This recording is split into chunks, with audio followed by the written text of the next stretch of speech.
You have been hired by the government of a small developing country that currently has no policies in place to regulate the discharge of pollutants into its main water reservoir. One of the country's main health concerns involves the degradation of its water quality due to an increase from both agricultural waste and industrial waste being discharged by expanding factories. The increase of pollutants into lakes and rivers has raised serious environmental and health concerns. They have asked you to develop a number of policy alternatives and one policy recommendation for the governing body to consider to address the problem. You have developed the following policy alternatives to limit or reverse the degradation of water quality from pollution.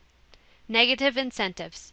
Taxes are levied on the contributors, farmers or industries, that discharge specific kinds of measurable pollutants. Alternatively, taxes could be leveled on the market products that produce those pollutants.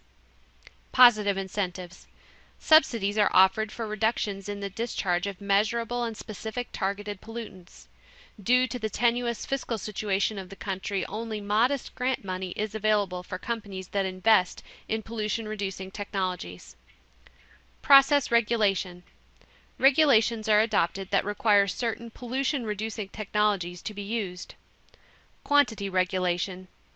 The government determines the maximum amount of pollutants that can legally be discharged.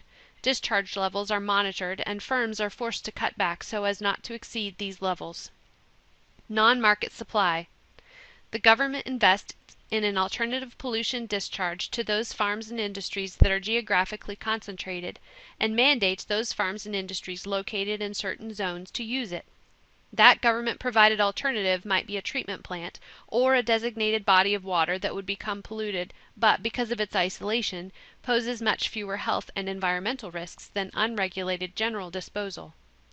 Prohibition. Some particularly harmful pollutants are banned outright, forcing the industries that produce them to close or develop new products or processes. You must come up with which one policy recommendation you will endorse.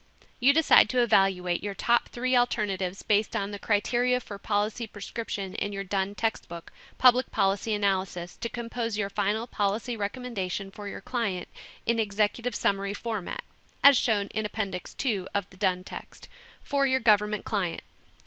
Include the following sections. Purpose of the issue being summarized, 1 paragraph. Background of the problem, 1 to 2 paragraphs. Discussion and analysis of your top 3 policy alternatives analyzed with Dunn's criteria for policy prescription, 3 to 6 paragraphs. Final recommendation with text-based justification evidenced by APA in-text citations, 1 to 2 paragraphs. Reference list. The executive summary should consist of 750 to 1250 words and be strongly connected to our readings to date, as evidenced by ample in-text citations. Students are encouraged to take creative liberties in filling in the details of this scenario.